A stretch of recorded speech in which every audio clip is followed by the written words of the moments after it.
I want to extend my sincerest apologies to the True Crime Squad. I should have learned by now that you always wait until you get all the facts, and I had it wrong all the time.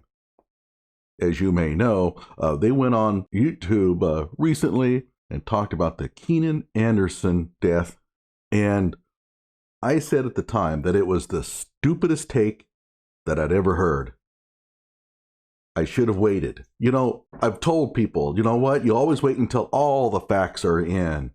And for me to make such a declaration at that time, when Amy Goodman hadn't weighed in yet, irresponsible on my part. Hello out there. I am trying to get through. With his powerful brainwaves cradled in the warmth of reasoning, it's time for Johnny Walker Dread to straighten you out on a thing or two.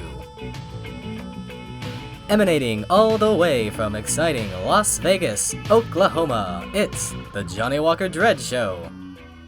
This is Democracy Now! I'm Amy Goodman. A warning to our audience, this story contains graphic descriptions of police violence in Los Angeles, California, where officers recently killed 3 men within 48 hours. Actually, what it should say is, warning, this program contains a ton of horse manure. You should not have your children listen to it because they might start actually thinking that this reflects reality. On January 2nd, officers gunned down a black man named Takar Smith in his home after responding to his wife's call for assistance when he experienced a mental health crisis. Okay, so how many out there think that her description is adequate? Now, I don't know anything about this at all. I know about the fact that it happened, but I don't know any of the details. But what are the chances are that it's as innocent as she's making it out to be? On January 3rd, officers shot and killed a Latinx man named Oscar Sanchez, who was also facing a mental health crisis after they said he stepped toward them with a threatening metal object. Of course, that threatening metal object might have been a gun. Oh, by the way, it's not Latinx. No, he's Latino. I mean, we can sort of tell that he's a male, given by the fact that he looks like a male and his name is Oscar. On the same day, a 31-year-old black 10th grade English teacher and father named Keenan Anderson died after being repeatedly tased. The Los Angeles Police Department has released video showing officers tackling Anderson in the middle of an intersection after they responded to a traffic accident as he begged for his life, saying, "They're trying to George Floyd me." Let's just not discuss any of the other details. Oh, right. And you might be thinking, well, now, come on there, Johnny Walker Dread. It's going to get better, right? No, it's not going to get better. It shows an officer electrocuted. Anderson, it showed the officer electrocuting Anderson with the... The officers are electrocuting him now. Oh, Lord. Taser for nearly 30 straight seconds as several others pin him to the ground face first. He was then tased again. Police say he died 4 hours later after suffering a cardiac arrest. At all the time, you can see his face. Kind of hard if he's face first into the ground, isn't it? Los Angeles' new mayor is Karen Bass. She's called the footage of Anderson and the 2 fatal shootings this month deeply disturbing. Whatever. Deeply disturbing could mean anything. Anderson's sister, Dominique Anderson, spoke Tuesday at a news conference outside Los Angeles City Hall. If you continue to blame the victim and not hold officers accountable, why would they ever stop killing us? Well, I don't know, maybe if you didn't do those things to get killed, the killings might stop. For more, we go to Los Angeles, where we're joined by Keenan Anderson's cousin, Patrisse Cullors. Yes, Patrisse Cullors, co-founder of Black Lives Matter and founder of Reform LA Jails, educator, abolitionist, author of When They Call You a Terrorist. Abolitionist? Okay. Black Lives Matter memoir, and an abolitionist handbook, 12 Steps to Changing Yourself and the World. 12 Steps to Freeing Your Slaves. That's what it should be called if it's an abolitionist handbook. What is she abolishing? Oh, wait, the police. Patrice, I want to start off with our deepest condolences to you and your family on the death of Keenan. Well, she doesn't even know him, I bet. I mean, he's at most probably a second or third cousin, because apparently they have different grandfathers. So there's no evidence whatsoever that she even knew Keenan, and at no point does she say that she did. Thank you. Thank you very much, Amy. Can you tell us what happened, what you understood took place? Well, on January 5th, I was notified by one of my cousins that Keenan had passed. But on January 6th, another cousin sent me an NBC article naming Keenan as a suspect. It was obviously the LAPD press release that was offered to news stations, and that my cousin had been tased and then died 4.5 hours later. By the way, who cares how you were notified? Why is this about you? Who cares if you were related to him? It makes no difference as to whether he was at fault or not. In that text message, my cousin said, "Patrice, the cops killed our cousin." And the last 2 weeks have been a nightmare. It's felt like all the years of fighting police violence and officer-involved shootings or officer-involved killings has now reached my doorstep. Reached your doorstep? At most, again, he was probably a second cousin, maybe third cousin. It's not your doorstep. And I'm sorry, this is not a nightmare for you. You're eating this up. This was perfect for you. You've been making the rounds, going around, doing all these interviews. You're enjoying the shit out of this. You didn't care about Keenan. And many of us at the local level are calling on our elected officials to change the way they deal with traffic stops. We believe there should be no cops at traffic stops. This was not a traffic stop. And that's it. They consider it's a traffic stop. No, he wrecked the car. This was a traffic accident, and probably a fairly serious one, given the fact that he was a raving lunatic. But more importantly, my family's grieving our loved one, someone who was a giant to us, someone who was not just Keenan Anderson. He was my cousin. He was a sibling. He was a mentor to school. He was not a sibling, okay? He was your cousin. The fact that he had siblings is of no consequence whatsoever. To his students and so much more.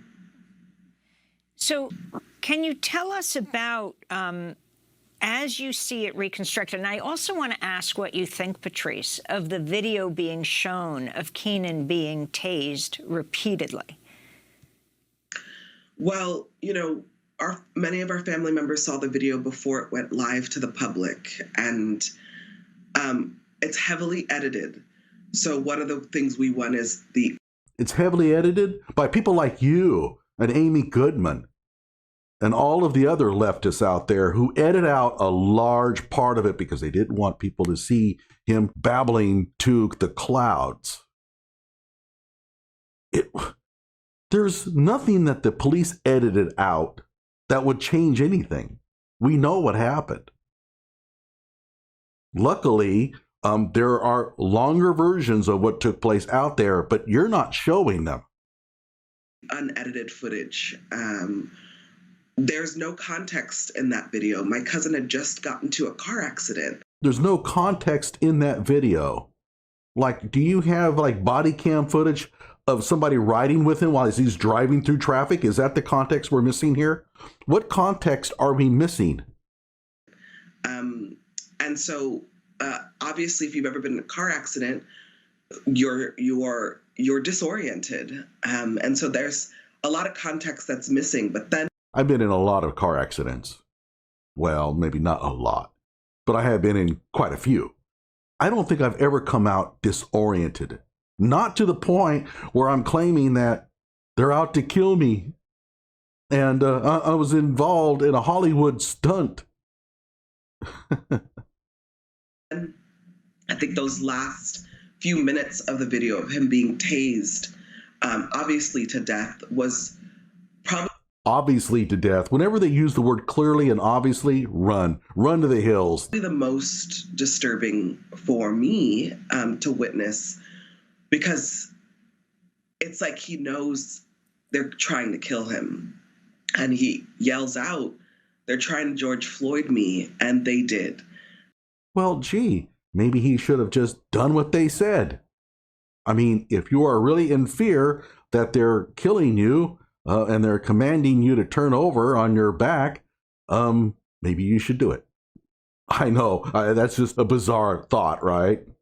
And that imagery of him, those last minutes of his life are very painful. Those were not the last minutes of his life. Okay, I'm sorry. Those were not the last minutes of his life. He died 5 hours later. See how they're casting this? It's like he died on the spot. And those were his last gasping words. To hear and visualize and think about, given that he was such a beloved human being. No human being deserves to die in fear, to die publicly humiliated and without their dignity. Publicly humiliated? He's the one that ran around screaming like a banshee, high on coke, and you're worried about his persona? You have questioned why it was necessary for armed police to show up at a collision. The Guardian newspaper cites national data that shows roughly 10% of killings by police each year start with a traffic encounter. That's because traffic encounters are often very dangerous. Because often traffic encounters involve a person who's crazy driving because he might be armed and crazy. See how they work the statistics here. And without their dignity. You have questioned why it was necessary for armed police to show up at a collision. The Guardian newspaper cites national data that shows roughly 10% of killings by police each year start with a traffic encounter. That's correct. I couldn't help but think about Philando Castile. And how he would be alive right now if he wasn't stopped. So basically what she is saying is that police should not stop anybody who breaks the law with their vehicles. So if you see somebody running around with a license plate bulb out, you shouldn't do anything about it.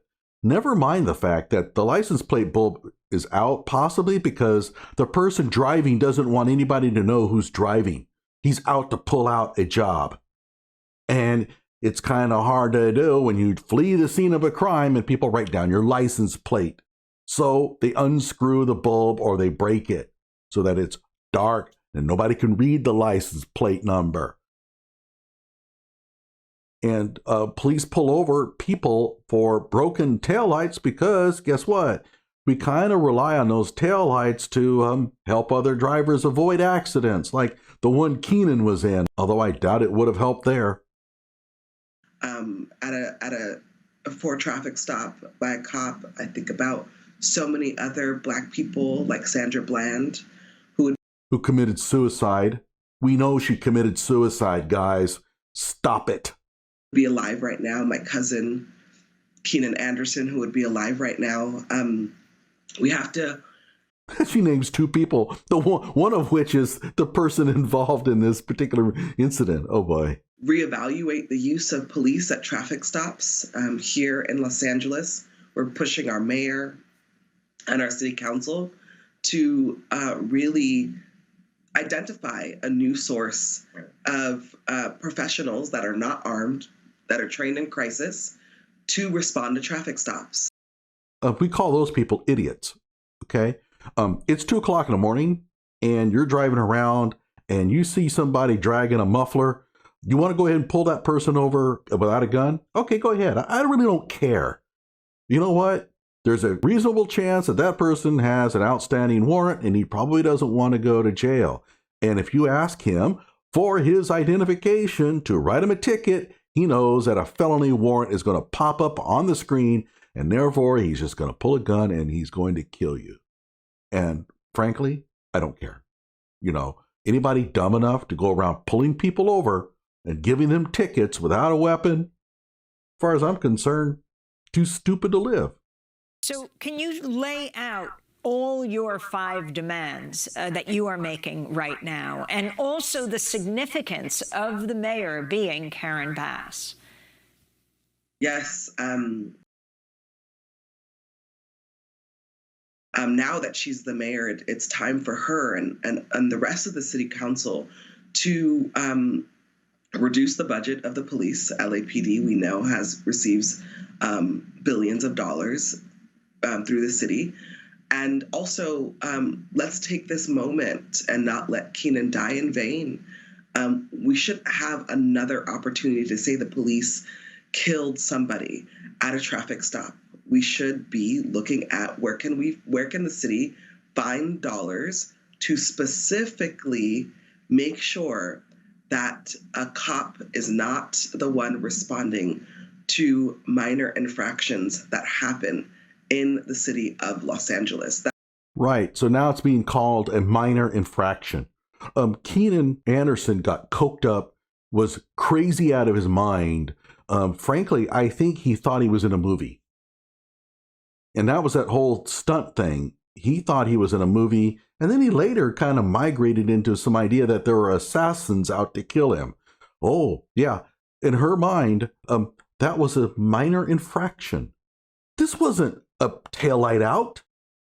This guy wrecked a car while high on coke, was running around in the middle of the street, was clearly a lunatic, and in her mind, this is a minor infraction that we should have professionals go in and write him a ticket.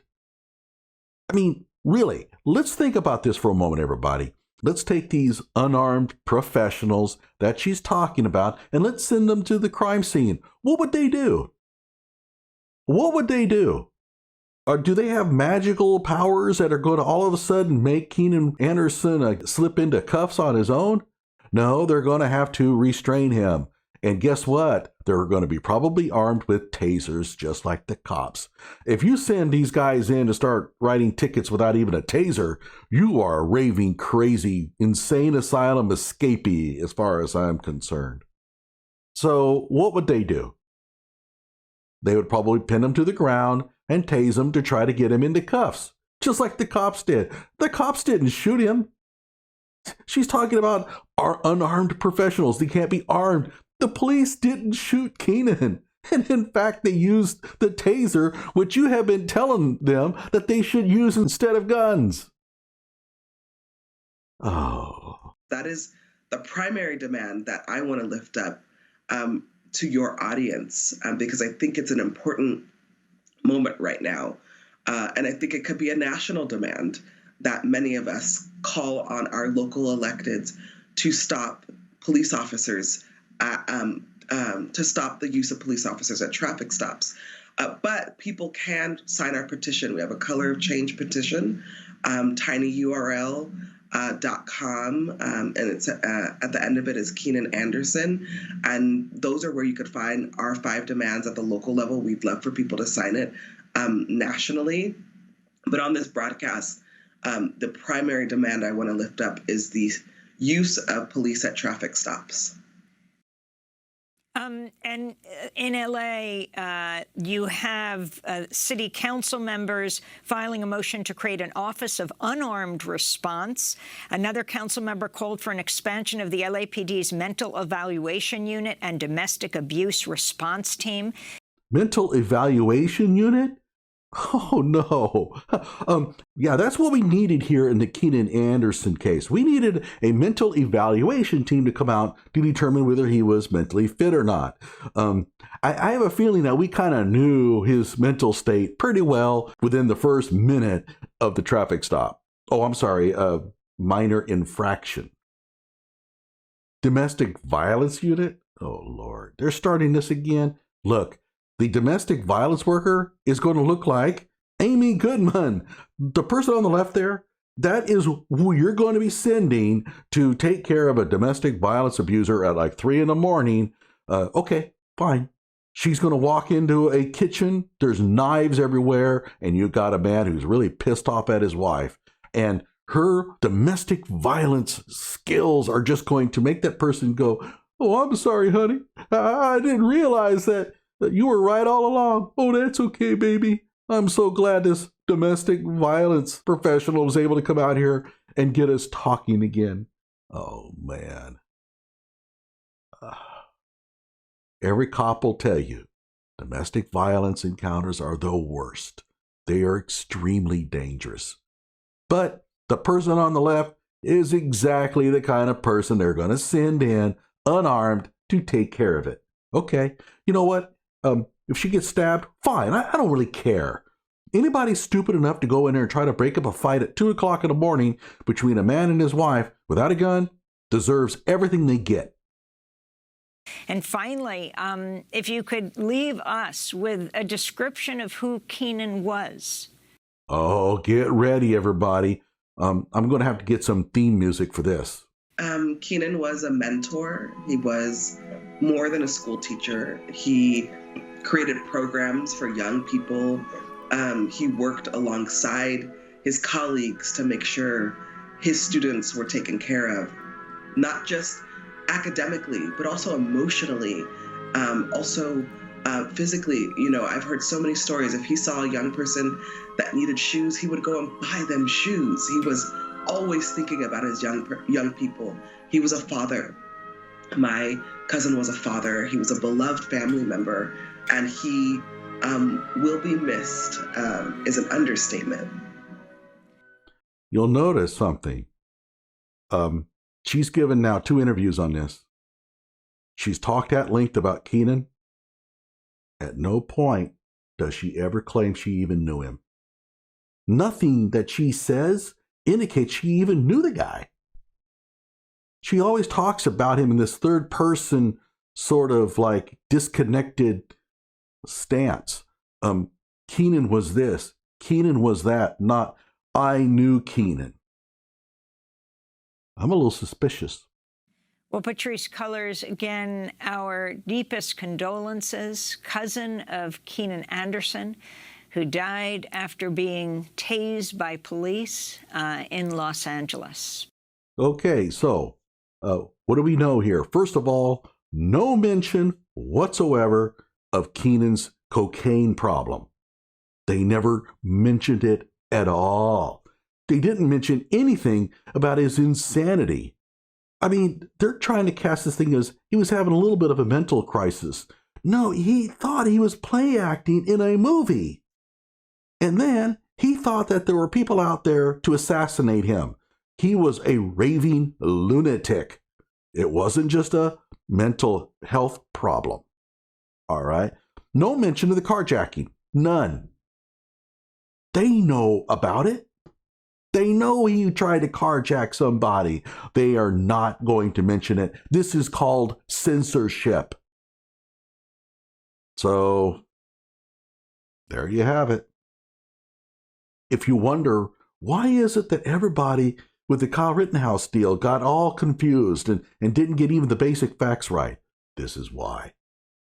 Think about a person who has never really encountered the true facts about this case. In other words, this is maybe the first time they've heard about it. All right? What is the impression they come away with? Well, if you wonder why the people on Twitter get almost nothing right, this is why. Because these people are the main instigators of unrest, propaganda, and just blatant lies. Both of these people here are liars. The one on the left is a professional liar. The one on the right, well, she's a professional liar as well. Like my video, subscribe to my channel.